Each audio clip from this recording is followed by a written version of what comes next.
Welcome back to Vigor. I wasn't actually anticipating necessarily doing a lot more episodes about this game because, the last time I did an episode, I was just trying it out for the first time, getting a lot of advice from La Coalition, immediately noticing the differences between this game and the Cycle Frontier, which is the main extraction shooter that I've been playing lately.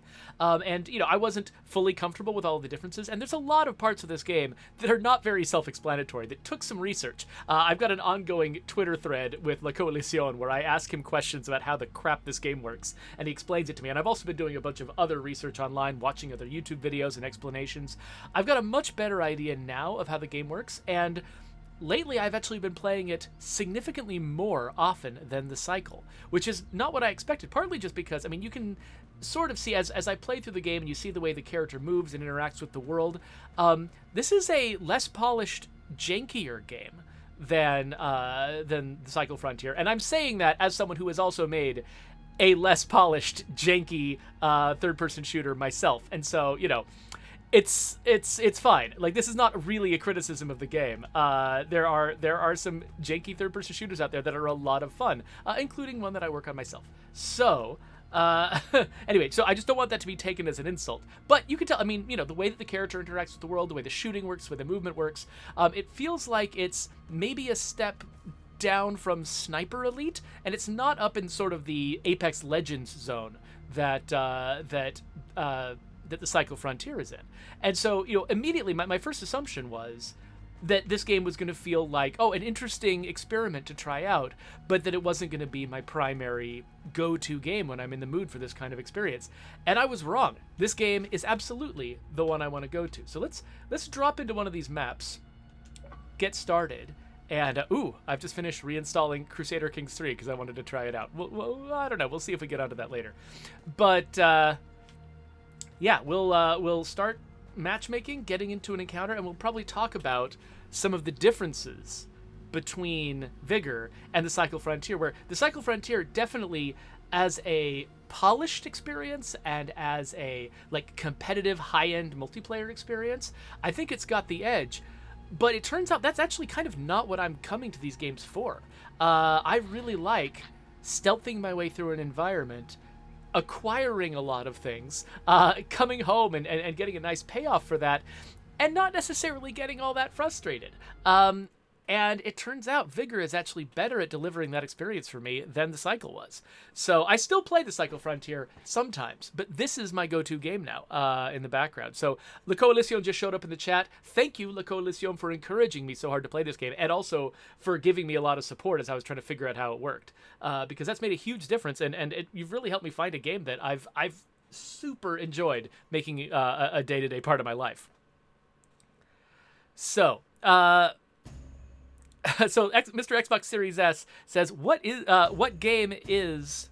Wait, I don't think I quite... Are you asking me what game I'm playing? Because this is Vigor. So we've match made in with 9 other people. I'm going to ready up. You never get all 10 people to ready up. So you always end up waiting for the entire timer to go down. If I wanted to right now, I could spend some hard currency to have there be more loot, a better loot crate out in the world, or insurance to hold on to my loadout. But my loadout is actually nothing special. I've just brought a grease gun and a little bit of ammo.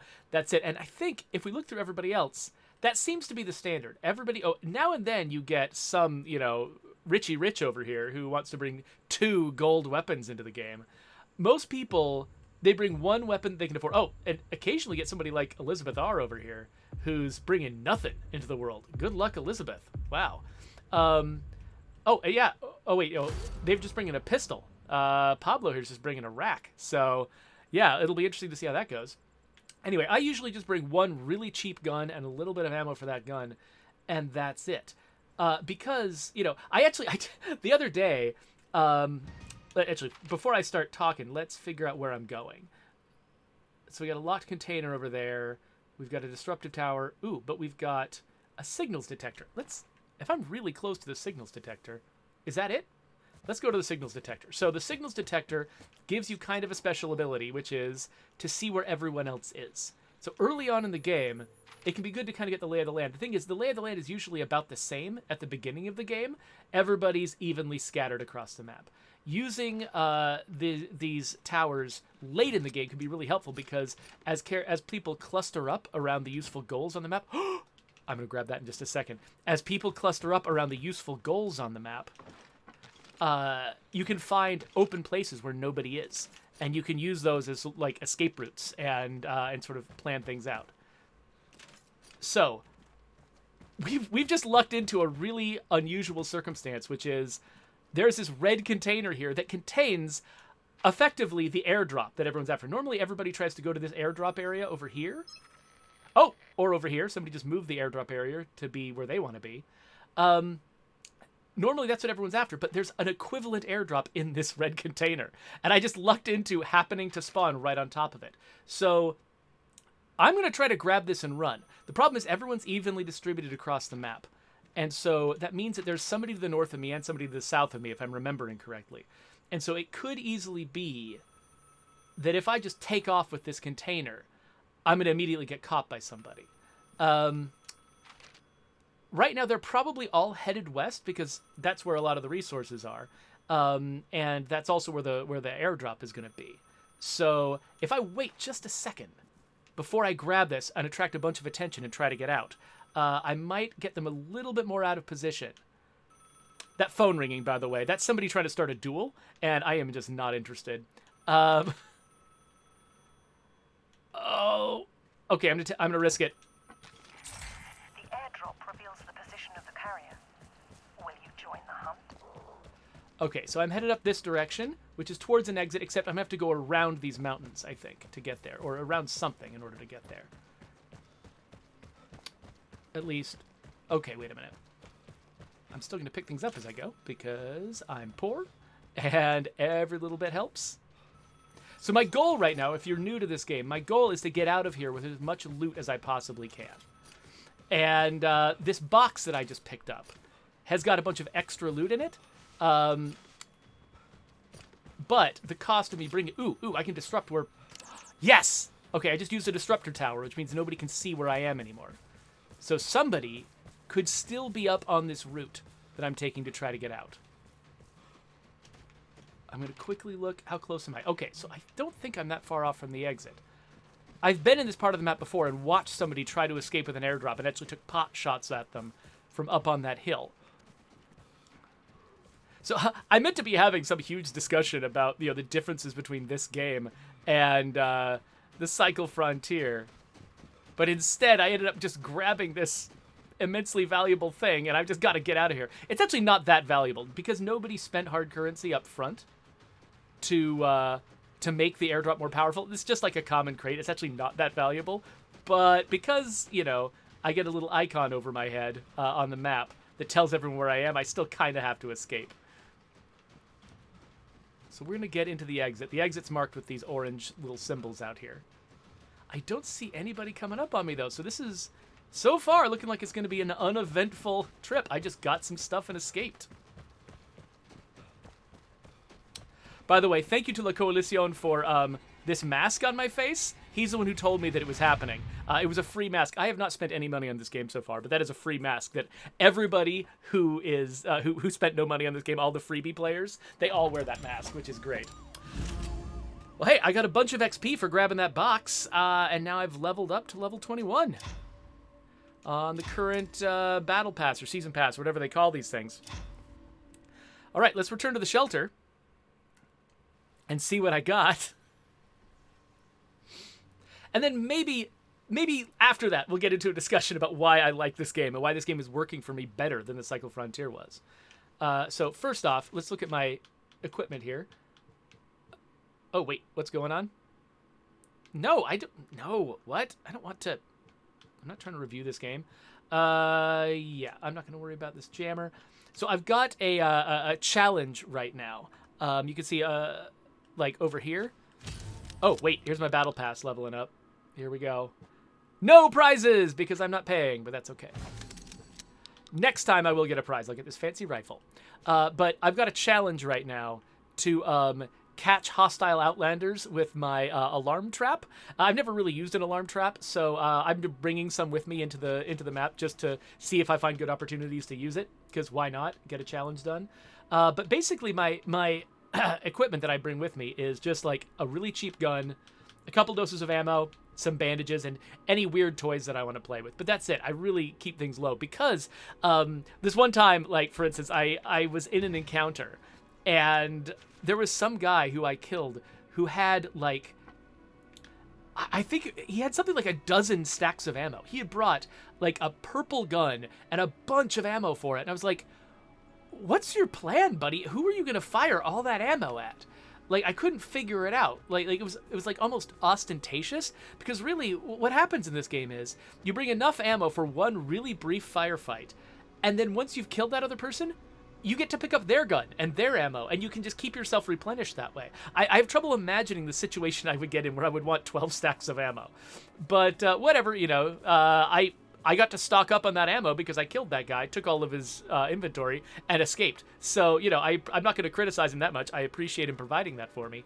But yeah, so I'm going to wander around here, pick up some of the stuff. So the thing that you buy with the resources is upgrades to your little house over here. And so each of these things, they've got little resources. These things that you upgrade, there's like this wood log here, gives me materials. You can run around and just collect resources from your house. And so that's what you can kind of, there's a few things like that you can just sort of do in between encounters.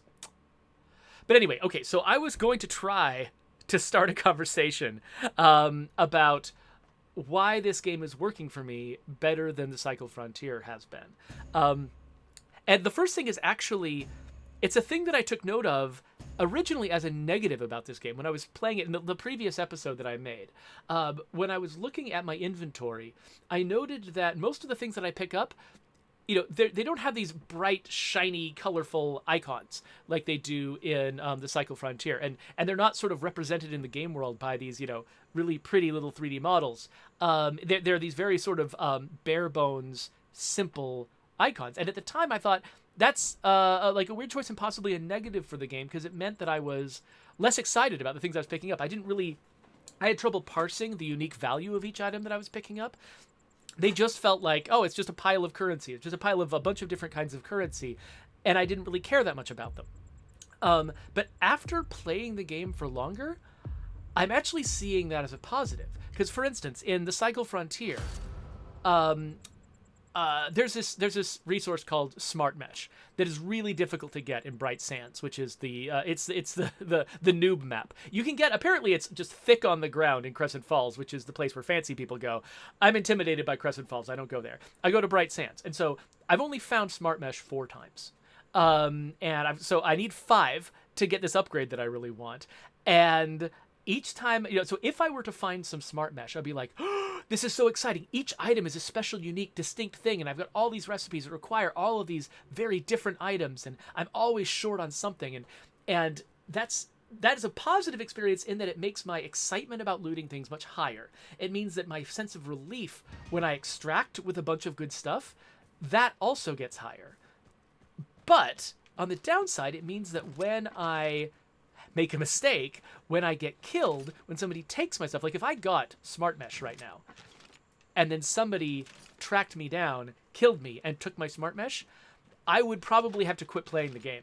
Like, at least for that night. I wouldn't, like, quit playing the game forever, but that night, I would be done with the game. By the way, notice, I think I just spawned in the exact same place where I found that red chest before. Am I? Yeah, but it's not here this time. They do definitely randomize what you're going to find in the world. But anyway, so the emotional high of finding an item, partly because of the way they're represented in the UI, which, I don't want to discount the value of that, but also I think more importantly, because of the rarity, the variety, the fact that each item has got like a role to play that makes it kind of irreplaceable. Oh crap.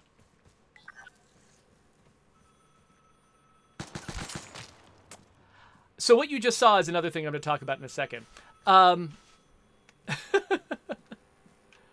think this guy I think he felt invincible because he had just triggered the thing. Oh, this guy brought a bunch of crap into the level. Well, I've just got all of his stuff now. My inventory's basically full now, so I might as well leave again. So we're gonna talk about really quick kills like that in a second. But the thing I wanted to say was, in this game, if you have a look at my inventory, like, it's a lot of very replaceable feeling things. None of these things feel like, oh, this is the one thing I came here for. Oh, it's so valuable. And originally I thought, oh, that's a negative. I'm not feeling as excited about my loot. But actually, what I'm finding is that means that if I lose everything in a session of this game, if absolutely everything goes away, and I end up just dying, I don't regret it that much. I'm like, oh yeah, I died, I lost a bunch of stuff, but it was just a big pile of currency. Like there wasn't that much to it. And so I don't feel that bad. Like it could be frustrating if somebody, you know, for instance, just comes out around a corner and just murders you like I did to that guy. I'm sure that guy is a little bit frustrated, but I think probably part of the reason he's probably a little bit frustrated is because he brought way too much equipment into the level. He might be a little bit upset because he brought some valuable guns in. But yeah, I don't feel that bad when I lose. And so I'm just able to play this game again and again and again, suffer setback after setback, and I just don't care. And I just want to keep playing it. And I think that there's like something to be said for sort of the emotional ceiling and floor of a game. Like I think that there's an emotional floor that people have where if the experience they have in a game drops them below that emotional floor, if they get upset enough beyond a certain limit, they start resenting the game and they start feeling bad about it and not feeling good about playing it again. You know, and it becomes this emotional barrier for them to overcome to want to play that game again. And so really, when you're thinking about, you know, like in the Cycle Frontier, they decided to make the loot incredibly valuable and unique. Each piece of loot feels very special and important, which means that the emotional highs are very high, and they do get higher. Like, that was kind of fun that I killed that guy and took all of his stuff and escaped. I'm not feeling that amazing about it, though. You know, the emotional high for this game isn't as high as the emotional high of if I got out of a session of the Cycle Frontier with Smart Mesh. I would feel so amazing. I'm not going up quite that high with this game. Even when I got that airdrop, didn't care all that much.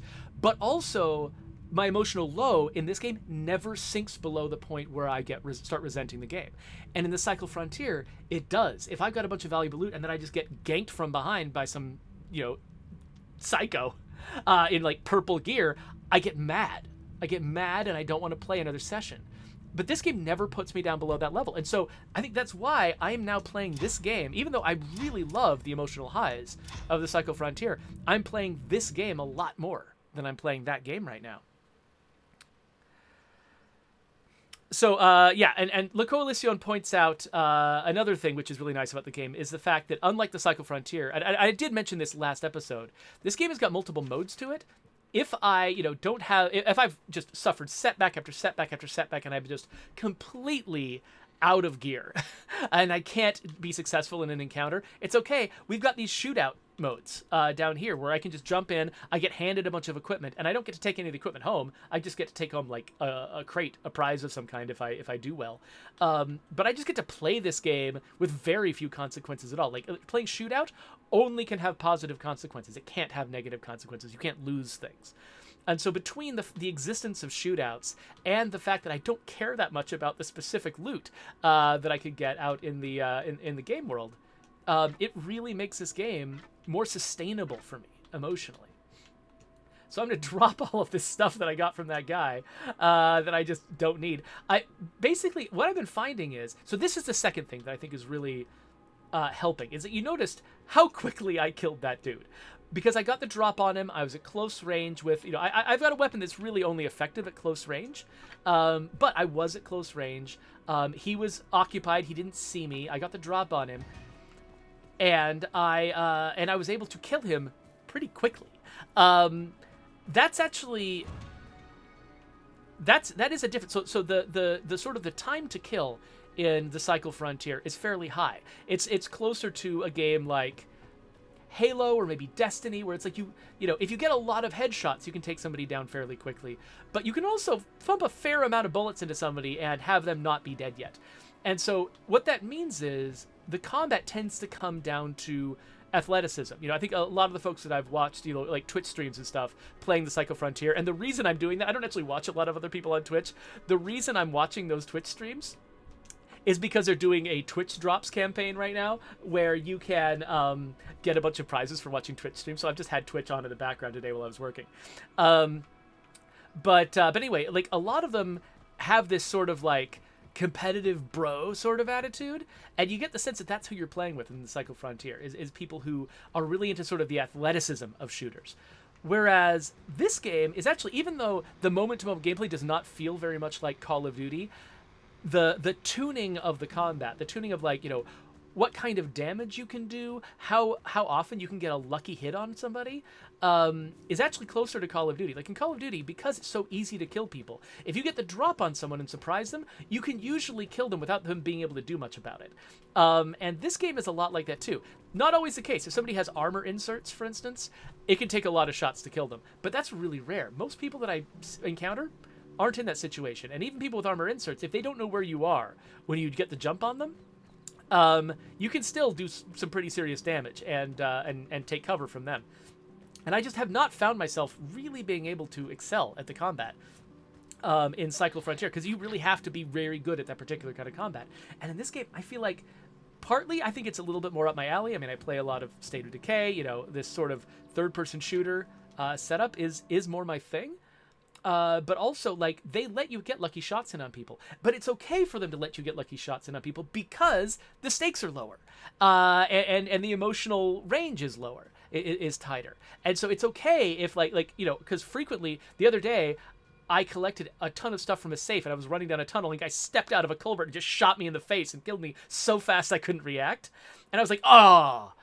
But I kind of didn't mind, because like, oh yeah, but I also had done that previously to like 2 other people that same match, and so I was like, whatever, it's fine. This is just how this game works. I'll get another big pile of stuff later, and I just didn't mind. And so yeah, so it means that no, because the time to kill is lower, and it's easier to get lucky shots, and even as a noob, I'm capable of excelling and feeling like I'm doing well in combat, and when I don't do well, the emotional stakes are lower. And so I just end up having a better time across the board.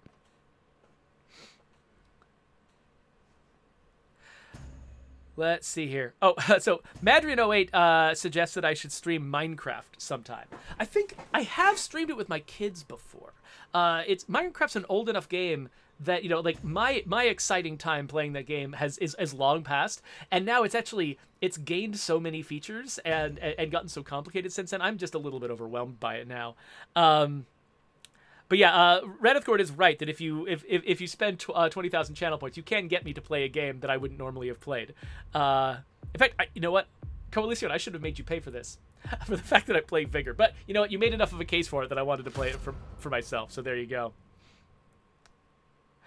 Cogs is suggesting that we should add Twitch integration to State of Decay 3, the way that the Cycle Frontier has added it. This is definitely not the stage where we would be talking about that sort of thing, but I'm all for it. I've drawn up plans in the past. Oh, I need to turn in that challenge. I've drawn up plans in the past for adding it to State of Decay 2. We ended up not prioritizing that and not doing it, but I absolutely was into the idea. I like the idea of, you know, there's a normal way that you play a game, but then if you're playing with an audience... Oh, interesting. So we've got... Okay, so these photographs, when you find them, they mean that there's a buried stash somewhere. I don't know this map well enough to be able to identify that location from the picture, but if I see a building like that, I should go look for the buried stash nearby. Man, there's always somebody who wants a duel, and I am just never into it.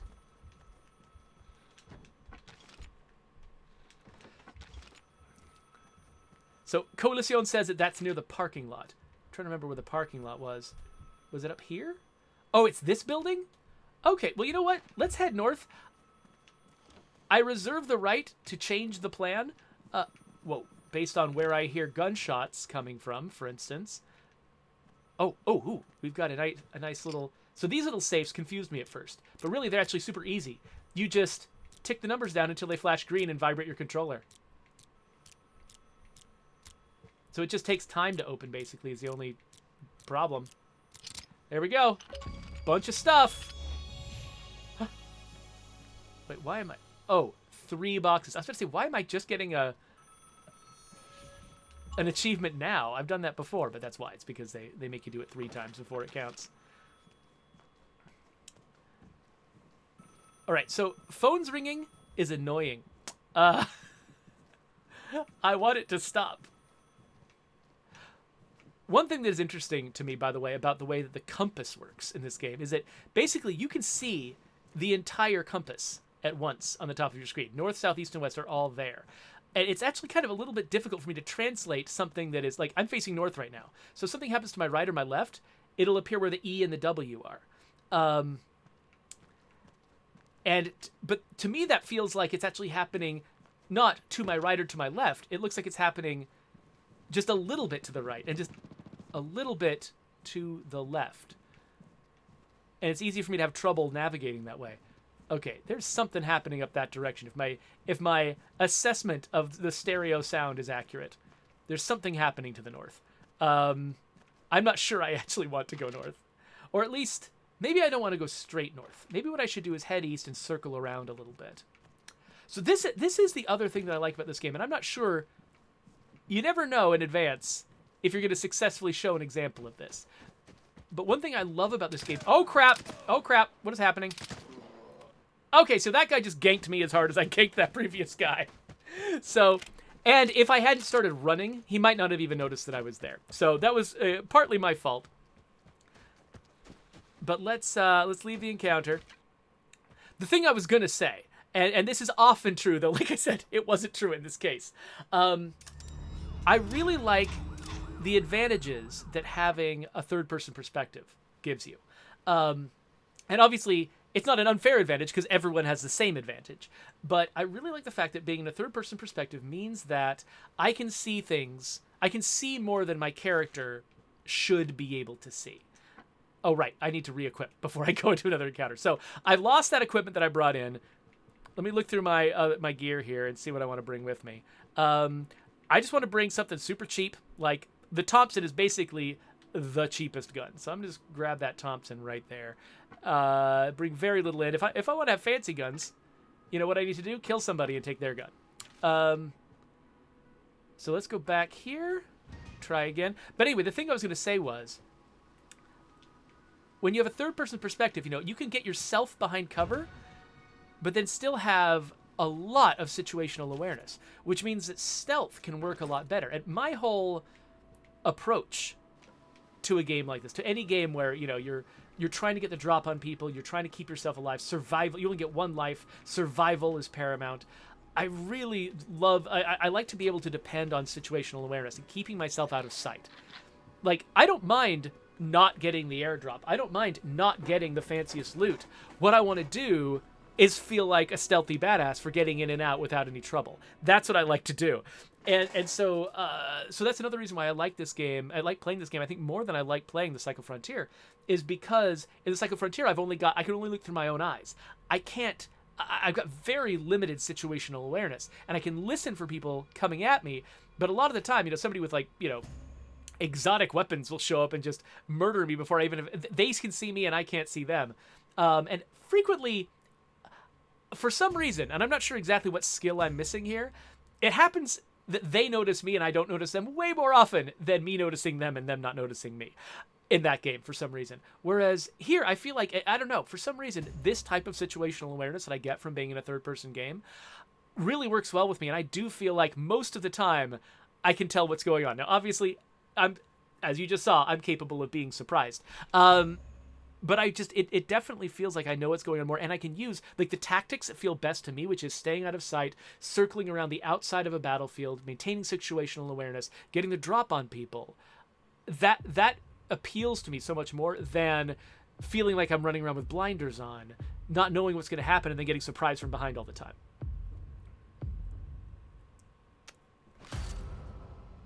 So Stone Gullet, by the way, points out something that actually it took me a long time to figure out. La Coalition had to tell me this, that if you tap RB, you can switch shoulders for the camera. I spent a long time not knowing that, which meant that, I would come up around corners. Like, let me find a spot to show you the difference. Like, when you're coming up around a corner like this, and the camera's on the same side as the corner, then you can get advantage. Like, I can shoot around this corner, but most of my body is hidden. And I've got a lot of situational awareness here. Whereas if the camera's on this side, I have to expose myself, before I can even see what's around the corner. And so for a long time, I thought I was stuck with the camera over my right shoulder all the time. And it was getting frustrating because I was like, I feel like I'm at a disadvantage half the time because I can't see around corners. But then La Coalición told me that RB, and Stone Gullet has also now told me, that you can hit RB to switch sides. Go back and forth like this. Okay, I'm going to stop so I don't make anyone seasick. I just found a troll! I wasn't even paying attention to what I was picking up. So trolls are among... There are a bunch of little collectibles in this game. I assume I don't get credit for that troll unless I escape with it. Well, let's hope I don't die, I guess. Where am I on the map, anyway? Okay, I'm actually approaching the airdrop. And since I've got a troll, I kind of... And I'm assuming I have to actually successfully get out with it. Holy crap, I just got the thing? I just got the thing again. Why am I lucking out so much? This is weird. Okay, so what's the closest exit? Just turning around behind me and running. Okay, let's do it. We've got a troll, we've got an airdrop, and we are out of here. I'm hoping everybody else was just converging on the airdrop. By the way, one thing I'm not sure of. So my icon up above, sometimes it's red and sometimes it's white. Similarly, when I'm watching somebody else get the airdrop, sometimes I can see their green icon on the map, and sometimes I can't. And I'm pretty sure that the flashing of my icon probably corresponds to whether other people can see my icon or not. I'm not sure whether the red means they can see me or the white means they can see me.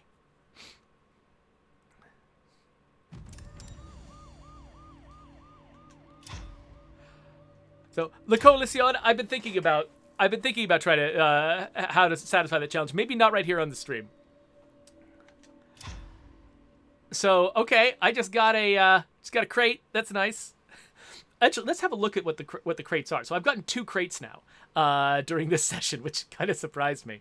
Let's go have a look at what is in these crates, because nobody was leveling up the crates. Nobody was spending hard currency to level up the crates.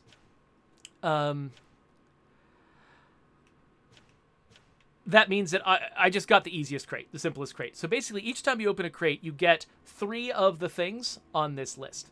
And so I'm going to open one. And then once you've gotten everything on the list, they refresh the list and give you a new list, which usually contains a lot of the same stuff, but not all of the same stuff.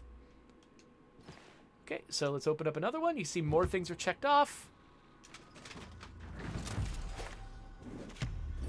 And still not the weapon plan. The thing I want is this. I want this plan so I can make an SKS myself. But I can't. So next time I get a common crate, I'll get a silver pigeon, a bunch of shotgun shells, and a plan for an SKS. So I never even fired my gun. I never even picked up any loot that was not that troll. I wonder, where do we keep the trolls? The trolls are around here somewhere, aren't they? Where are the trolls? Are they outside? Or are they in here? Actually, I think you can look at them... Collections. Here we go. Yeah, so I've got the little green troll now. That's where it is. It's in the menus here. Look at my little green troll. He's adorable. Oh yeah, La Coalition points out that one of the collectibles is vinyl. That's true. Yeah, I've also got one piece of vinyl. I've got this song, which I'm actually nervous about playing this song because I don't know if it's like kosher to play that song on a stream, so I'm just not going to try it. But yeah, I've already unlocked some vinyl, and so periodically I'll have this game on in the background while I'm doing something else, and it'll be playing this normal ambient sound, and it'll be great, and kind of soothing and relaxing. But then that extra vinyl that I got will kick in, and it's like this like fast-paced EDM song, and it'll kind of take me by surprise, and I'll be like, what's going on? So Awesome Twitsu's got a question about the supply locker crash in update 30 of State of Decay 2.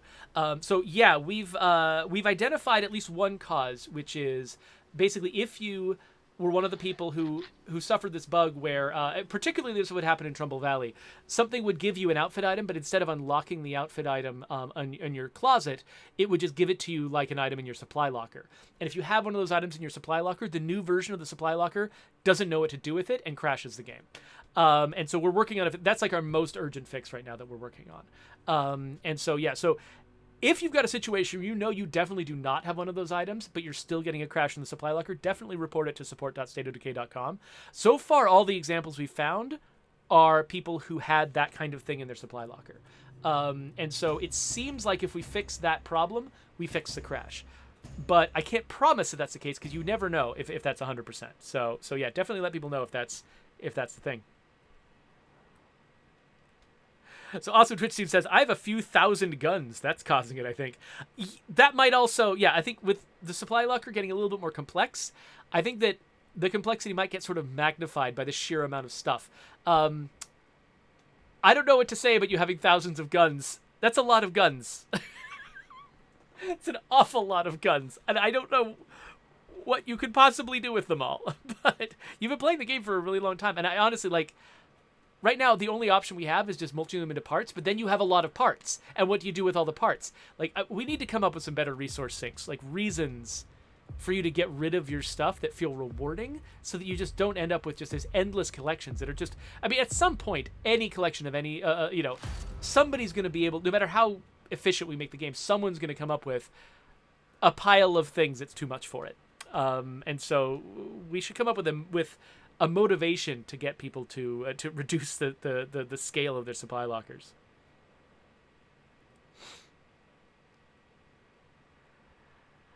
Reneth Cord? No, I was not involved in a lot of the discussions about why we went with sorting methods rather than filters for the supply locker. I wasn't in any of those rooms or discussions, so I couldn't tell you what the reason was. Okay, so here we're on a map that's actually got some locked exits. At first I was really confused by these. I didn't know what they were, but it looks like these exits typically have some kind of requirement that you have to fulfill in order to get out of them. So usually it's some kind of resource. So if you've got a bunch of resources, then you can kind of confidently head to one of these knowing you'll be able to pay the toll. I don't think I've played on this map, at least not very much. In fact, no. Yeah, I have played on there. No, I don't think any of these triangles are actually solid. I think I've never played on this map in my life. Which is good. That means I can be a little bit unambitious, and just like, I'll feel good. I don't need to get the supply drop. I don't need to get anything special. If I just discover a couple of new places and find out what they're like, that's good enough for me. Coalition says that I've got 255 coins, or crowns, I think is what they're called, which means I'm close to being able to buy one of the older legacy passes. Yeah, I agree. That's actually what I'm saving for. I think it's 330 crowns. Wait, is that my... Oh, somebody else is here.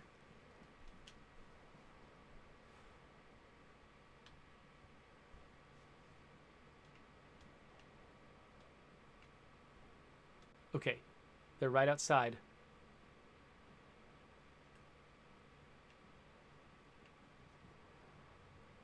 They saw me go in.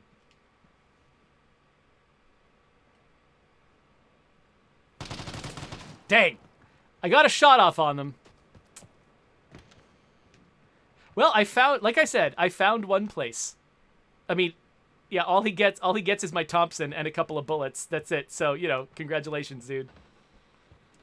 I'm gonna get out of here. But yeah, so I am saving up to get one of the older battle passes. And so yeah, so at some point I am gonna have to play in multiplayer with somebody because that's the next thing that'll earn me hard currency. Oh, Corrupt Snake. Yeah. So the people who donated to our Red Cross charity drive through my stream and got their names added to the game, that is going to happen in Update 31. It's not going to be Update 30. They're not out yet because Update 30 was already in sort of that zone where we were. Oh, right. I need to re-equip myself. Where we were really trying to avoid. What am I trying to do here? We were trying to avoid introducing any new chaos into the game, and so me adding a bunch of names was not really a thing that was going to be a good idea. So I added them to the version of the game that was going to become Update 31. So that's when those are going to arrive.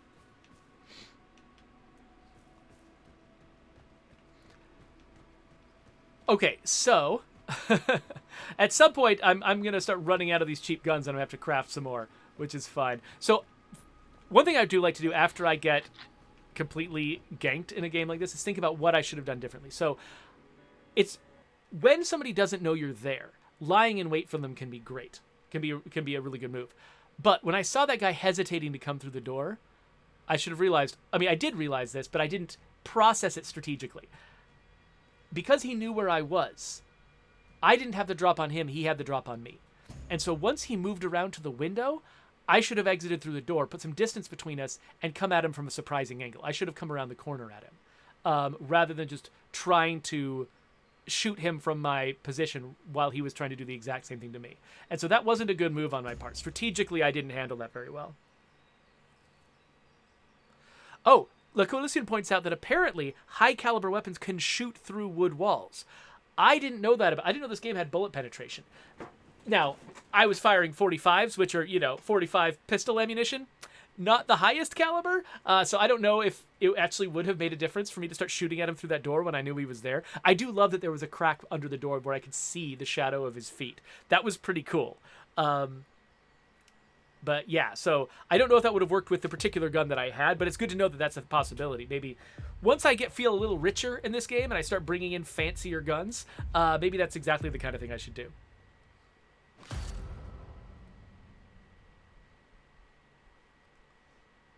Okay, so now I'm on a slightly more familiar map.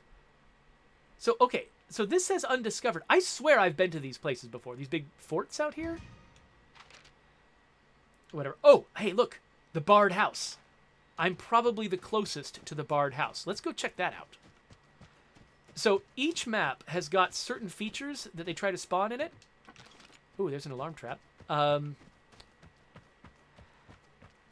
And usually each of them can be in different places in different spawns.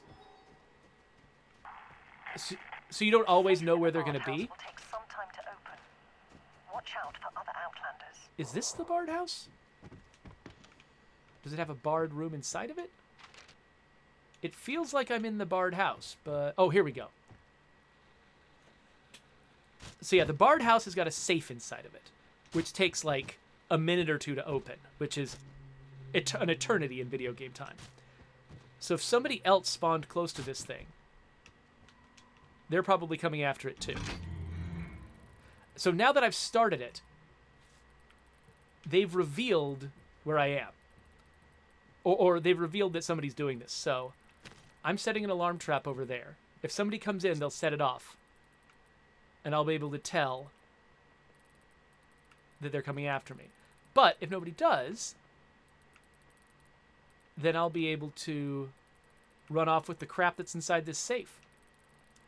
So at first, I didn't actually realize. So this is like, you interact with the safe and it just starts opening itself. And I didn't actually realize the first time I did this that I needed to wait for the safe to open. I thought the safe just didn't open. I was like, oh, I don't know how to open safes. And I just wandered off. But actually, you kind of need to stick around. I don't know if I have to stick close. Like, if I left this safe, I don't know if it would open by itself. Or if I actually have to... Oh, hear that? Somebody's coming after it.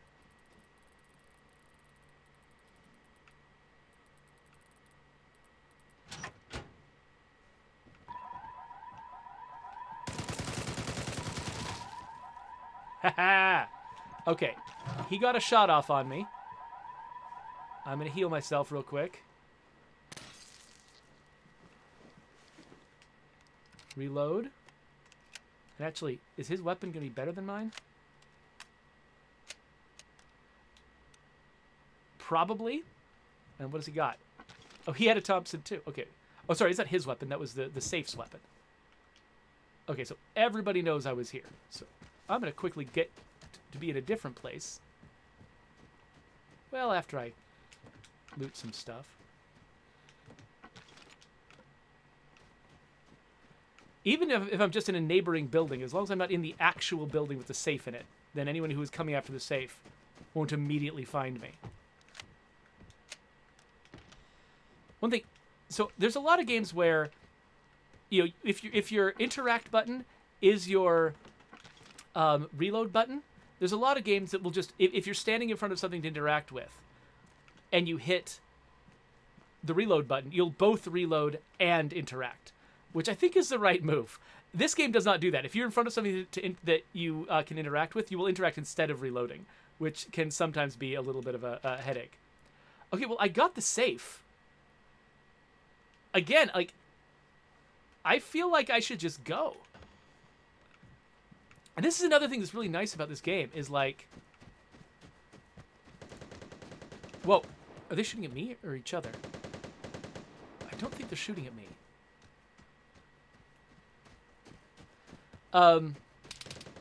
Oh, gosh, no. Some of those bullets were hitting rocks near me. I'm still gonna loot everything I see, though. Haha!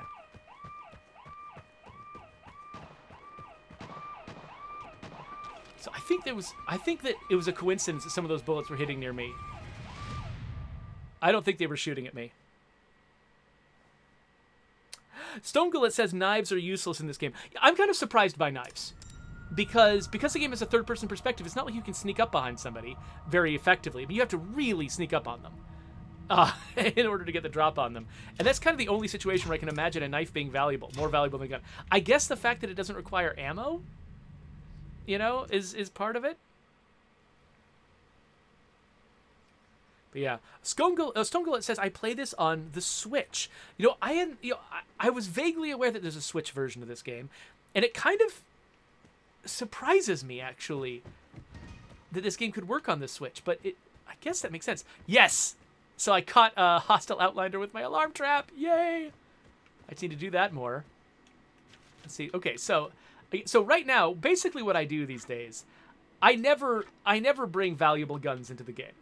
I'm just always getting rid of everything that's expensive. I think maybe I'll hold on to this caffeine, but I get rid of everything that's expensive, and I always bring garbage in. But over time, that means that I'm actually collecting a fair amount of guns. They're just kind of piling up. Some of them, like this AUR, Para, is like... I've got a lot of these.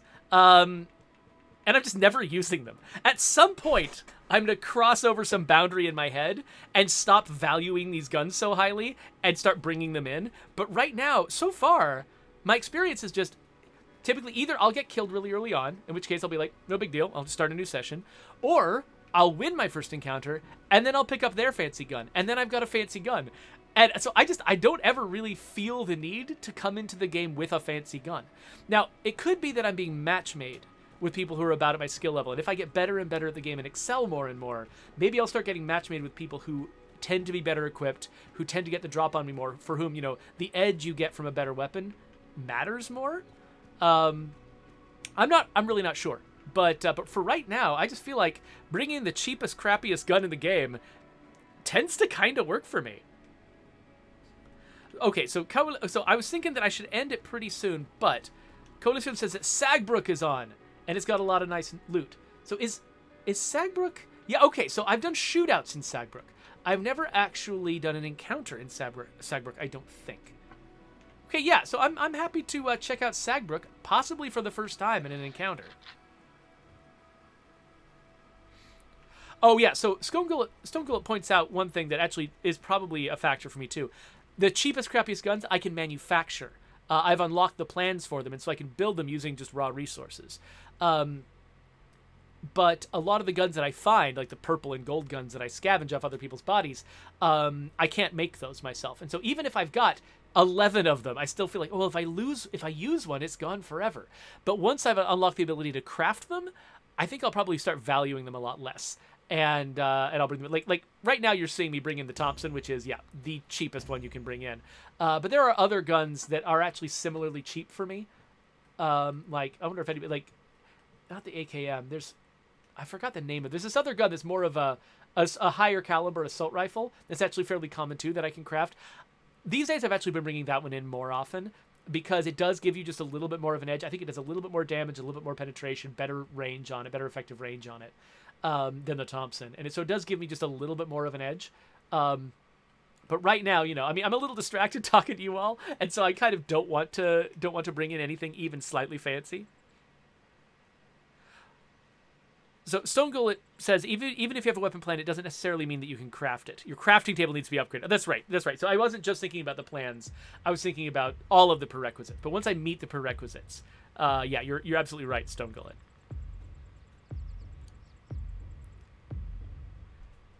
All right, so I think let's make this tentatively, unless I get killed really quick. Let's make this my last encounter for this episode. Okay, so where do I want to go? So I could head north towards where the supply drop is. Oh, it looks like I have been here before, probably once. And I identified a couple, the camping disaster and the forest nursery. So I'll head to the forest nursery. And maybe what I'll do is, rather than head, like, this is oftentimes what I do. The airdrop's up here. So I'm like, okay, all the hardcore players are going to head up there. I'm going to go west instead. And just see what I can find around here. And, maybe if circumstances lead me to, for instance, coming up to the time safe, I can try to unlock that. Maybe get some fancy loot. I just don't feel like the loot I would get from the airdrop crate isn't so valuable that it's worth painting a giant target on my back.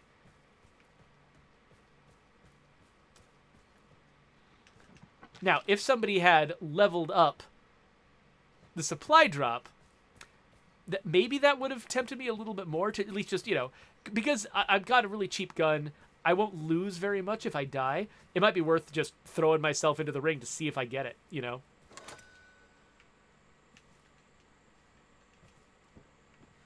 Okay, somebody activated a comm station. Oh, so they moved the supply drop.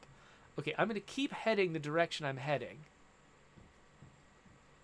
Now the supply drop is more on my path, but I still kind of want to discover this town that's up here. Actually, okay, yeah. So there's something up ahead. They try to mark important points of interest on your map, and a lot of the time those correspond to good places to loot. Not always. Sometimes you get to a place with a mark on the map, you're like, why did they bother marking this? There's nothing here. Like this derailed train, for instance, might turn out to be one of those cases. Though, one thing I should say is, so each time they spawn the map, there's a bunch of places where there could... This is a lot like State of Decay 2. There's a bunch of places where there could be loot, but in a given instance, there's only certain places where there actually is loot. But one thing that can happen is, if people spend a bunch of hard currency, a bunch of crowns, to upgrade the loot on the map, places that would have been really scant and just had a couple of containers like that derailed train, and not that much to show for them, I'm going to head over here to find out what's at this little triangle on the map. Whoa. Whoa. Somebody set off an alarm. Oh, yay, another Thompson. Well, I've got 2 Thompsons now. Do I? Do I have 2 Thompsons? Where is the button that lets me check Thompsons? Yes, I have 2 Thompsons for some reason. That doesn't seem necessary. Okay, so it looks like... I'm actually not sure what that alarm is. That's some kind of important alarm that I'm supposed to know what it is, but I have not learned what that one is yet. Actually, I think I learned about this earlier, but forgot. I saw a YouTube video, which was basically called, like, The Sounds of Vigor, which is, like, telling you, when you hear these things, this is what's going on, just to explain it to people, because the game does not really explain it. Okay, so what we're seeing is, oh, I think I know what happened. Okay, so the locked container, the one where you enter the little, code to open it up, I think you can shoot the padlock off, and if you shoot the padlock off, it makes a bunch of noise. And possibly, I think it might even drop a mortar strike on your head or something. It does weird stuff. But it's weird to me that somebody would do that, because opening the container is so easy, like opening it the normal way. I mean, yeah, it takes some time and it leaves you vulnerable for a second, but I gotta believe that you're more vulnerable having an alarm go off around you than you would be just holding still for a minute and not being able to see everybody. Now and then I'll hear a little tiny subtle sound, and I can't tell if it's just a complicated noise that my own feet are making, or if it's... Wait, this is an exit. I'm at a locked exit. Oh, let's go have a look at this locked exit. What do we have to do to use this locked exit? 5 fuel. Okay, so if I end up with 5 fuel, I could use this exit.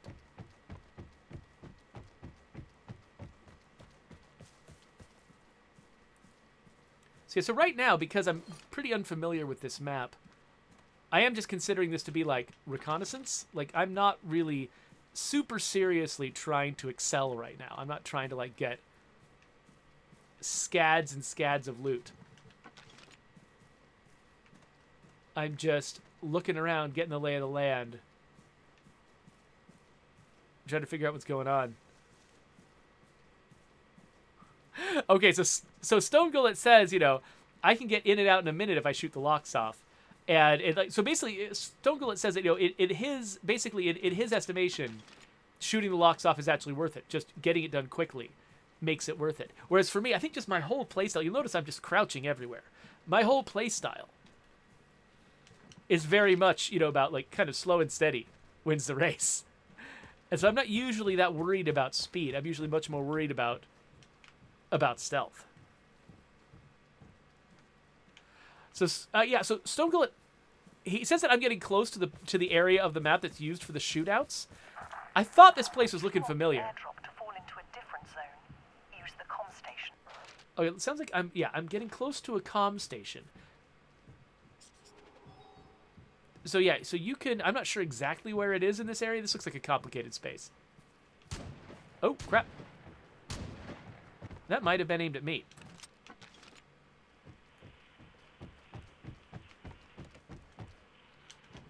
Oh, crap. Whoever has the airdrop will be tracked. Great. Gives you a chance to I track them actually didn't want this.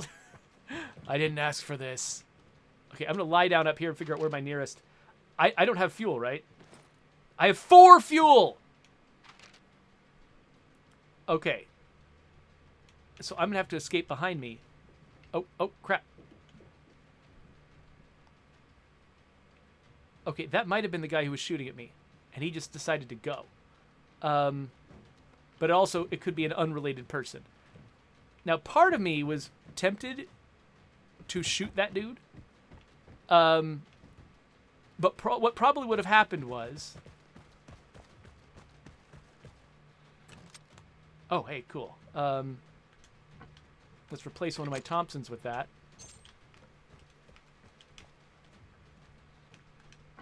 Oh, crap. This is even better.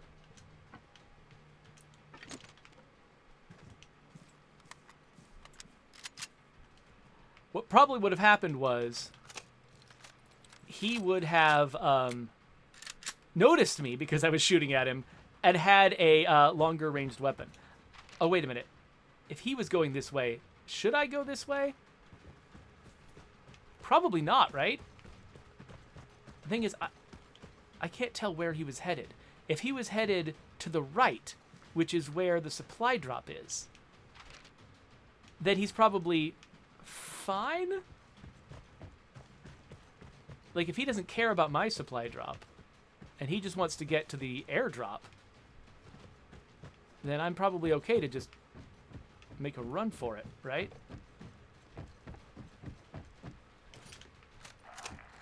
The plane is incoming. Beware of the drop. Okay, that was me doing a really long reload animation because I pressed the X button to try to open a container. That was a little weird. Oh, okay. So Coalition is pointing out that actually I've got stealth right now because my marker isn't blinking. That red and white blinking. Okay, so apparently the red blink is when they can see me. And the reason I think that is because right now it's just solid white and no one can see me. So one of the things, so the comm station is this special place where you can, they advertise the fact that you can use it to move the airdrop, but you can actually do a lot of other things with it. And so if you're expecting to get the airdrop, you can put a bunch of positive settings on it to make it so that you have stealth with the airdrop, or make it so the airdrop is faster to claim, or, you know, or things like that, or that has more stuff in it, that sort of thing. But if you think you're not going to get the airdrop, you can actually put negative stuff on it, like making it radioactive, so the person who's carrying it slowly has their health tick down the whole time. That sort of thing. And so it looks like somebody put stealth on the airdrop, and so because I got the alternate airdrop from the red box, that meant that mine was also stealthed. Oh, that's cool. Okay, we made it out. So I hope that you can kind of see just from watching me play why I enjoy this game so much. Because even though, like you said, you saw a couple of places where I frustratingly just got capped in the back of the head by somebody, and you also saw some places where I frustratingly capped someone else in the back of the head. And those moments exist in this game. But at the same time, you saw like how quickly I was able to just go, from one session to the next, accomplishing things, feeling good about myself, moving on to the next thing. It's like this game is it's fast paced. You get in and out really quickly, and the downside of making a mistake is just it's usually pretty minor. And so I end up just this is a really fun game to sort of like just drop into, screw around, have fun. Maybe some bad stuff happens, maybe some good stuff happens, but you're kind of having fun the whole time. And I really have gotten into that. So anyway, so this is just my really positive review of Vigor. And even though, I am still going to keep playing the Cycle Frontier. I made all of these negative comparisons to the Cycle Frontier, mostly not because I want to rip on the Cycle Frontier. Quite the opposite. The emotional highs of that game are still incredibly high, and the polish of that game, the feel of running around in that game, is incredibly good. And so I think the people who make the Cycle Frontier should feel very proud of themselves. The reason that I've been sort of making this comparison between Vigor and Cycle Frontier, with the Cycle Frontier losing out in a lot of cases, is because I was so surprised, because the Cycle Frontier is such a polished game, and is such a good feeling game. I was surprised finding myself enjoying a different game more. And so this is a positive review of both games. The Cycle Frontier is slick and polished and feels great, and the emotional highs are very difficult to match in any other kind of loot gathering game. I haven't played anything that made me feel as good as getting out of a harrowing match of the Cycle Frontier. But as far as like the game that I want to make sort of part of the fabric of my day-to-day gaming experience, Cycle Frontier has got some exciting highs but exhausting lows, and this game is it's a nice even keel where I just feel good about the experience the whole time. And so that's what I love about it. And so I just wanted to share that. So Stonegul, it says, I hope you keep playing Vigor. And La Coalition says, same. Yeah, so I will definitely keep playing it. I don't know if I'm going to keep playing it today, but I'm definitely, on this particular streaming session. But I would not be surprised if on future streaming sessions you come back and find me still wanting to play more Vigor, because this game, it has not exhausted me yet. So anyway, let me see what else I've missed here. Oh, La Coalition asks me which of the Legacy seasons interests me most. So I have not actually looked into that yet. So why don't we have, as sort of our last thing that we do today, let's go have a look at that. Let's look at the Legacy passes. Where are those kept? It's inside the house, isn't it? Or is it? It's inside the house somewhere, right? I'm pretty sure. Remind me where it is. Is it inside the house?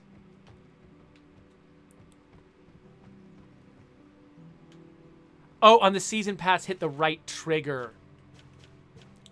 Boink. There we go, Legacy Seasons. Okay, so I'm genuinely not sure. I haven't really looked deeply into them. I know that Coalition, you had a favorite one. Was it number 4 that was your favorite? I'm trying to remember now. So you can be the Hulk. I think so. There's a lot of like weapon skins and stuff. A lot of those don't show up all that well. I think the thing that I'd be more interested in is character skins, what the characters can look like. So basically, if I spend 330 crowns, I can unlock this whole progression here, and focus on it and try to unlock a bunch of this stuff that's here. So yeah, it looks like a lot of sort of like military-ish gear, gas masks, stuff like that. Let's see what else we got. Rivals, hunters, preppers. This whole suit is kind of cool. I like this knapsack. Some interesting guns. Oh, a bandana. I like how they show me all these things on my current model. If I just took my current model and added this thing to it, this is what it would look like. That's a good way to display this stuff. So this was the first season, so I wouldn't be surprised if it's got maybe not the most fancy and extravagant gear. Oh, but here we go.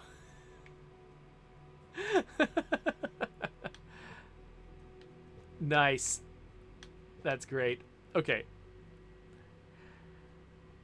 So La Coalition says that the hunters and the trappers are ones I'd recommend because they have camouflaged clothing. Does camouflage clothing make a difference in the game? I mean, I know in the real world, in a situation like this, it absolutely would matter. You know, running around the woods and stuff like that. But, I mean, you know, games aren't the real world, and so oftentimes you can really sort of pick a person out in a game in a way that you couldn't necessarily in the real world.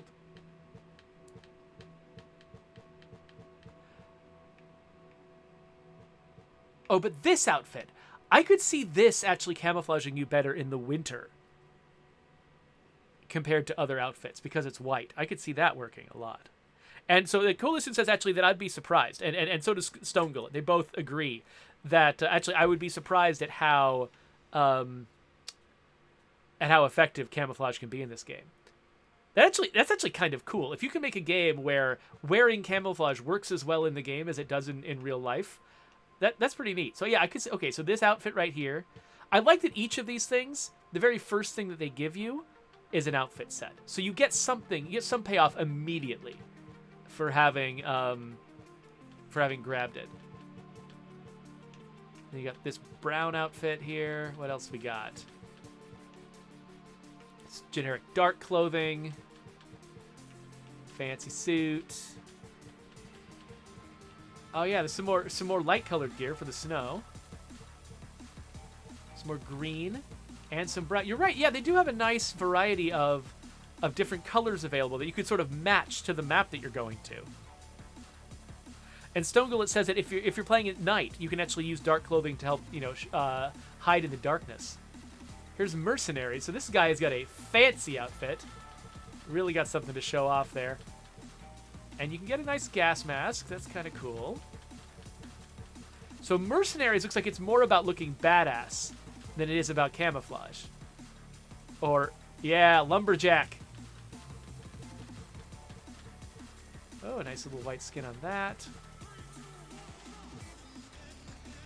And Junkers. I'm really curious about Junkers. By the way, okay, I don't know if I'm going to get like some kind of copyright strike for this. Not strike, it wouldn't be a strike, but some kind of like, because this music is playing. I'm betting, I would not be surprised if this music is protected by copyright. But this, if I spend too long at my house, this starts playing in the background. Okay, yeah, so these outfits are really cool looking, but not, I don't see them as ones that would be very helpful at camouflage. They're there for prestige. They're there for just looking like a weirdo and having people remember you and notice you. Which, you know, I mean, it's kind of legit, actually.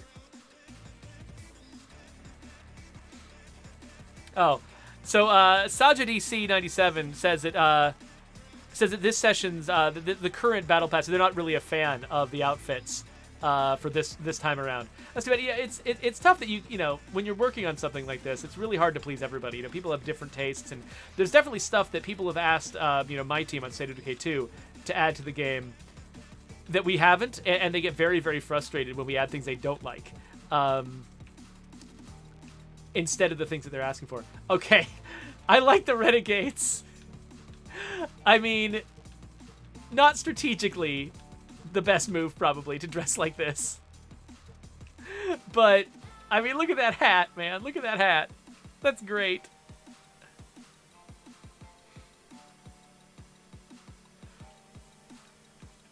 Okay, so I think I haven't decided yet. I'm gonna have to spend some more time thinking about it. Luckily, I don't have the money yet to get this, so I'm not gonna worry about it for right now. And now we're actually gonna end this session. It has been, I think, over an hour, so we should wrap it up. But thank you all for hanging out with me and checking out this game and sort of listening to me pontificate about why I like it. Yeah, and the best thing about this game is I'm pretty sure, I'm not remembering wrong, am I? This game is free. Like, I have spent, so far, no money on it, and I actually am expecting that at some point I will break down and spend some money on it, mostly just because I think these developers deserve it. I'm having such a great time.